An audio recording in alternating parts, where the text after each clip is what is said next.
topic po natin ngayong araw ay Jesus claims all of our relationships.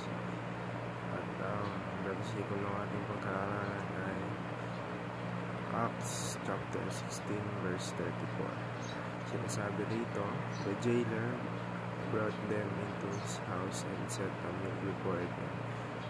He was filled with joy because he had come to believe in God, he and his whole household. O sa Tagalog naman, Mga Gawa, Kapitulo 16, verso 34. Pagkatapos sila ay sinama niya sa kanyang tahanan at pinaganda ng pagkain. Masaya ang bantay at ang kanyang buong sambahayan sapagkat sila ay sumasampalataya sa Diyos.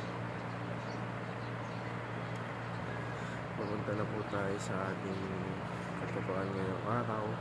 Unang-una, our true joy involves the salvation of our family.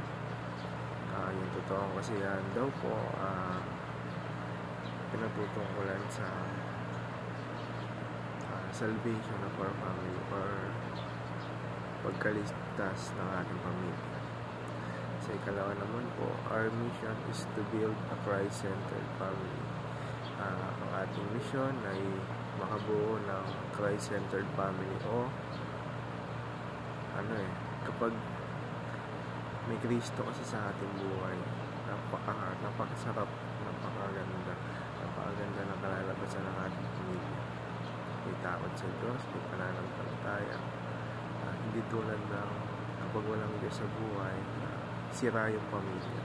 Kaya napakalaga na ilagay natin yung ating Panginoong Kristo sa lahat ng bagay sa gitna ng ating pamilya. Ikatlo naman po, our family will only be transformed under the Lordship of Christ. Si Kristo lamang po yung tanging makakapagbabago. Si Kristo lamang po ang makakapagbago sa ating pamilya. At punta naman po tayo sa ating application ngayong araw. Unang-una, find true joy by bringing the gospel home. Kalawa naman po, fight for a Christ-centered family. At panghuli, form a godly culture under the Lordship of Christ. Naman po, salamat po na may natutunan po tayo. Salamat po.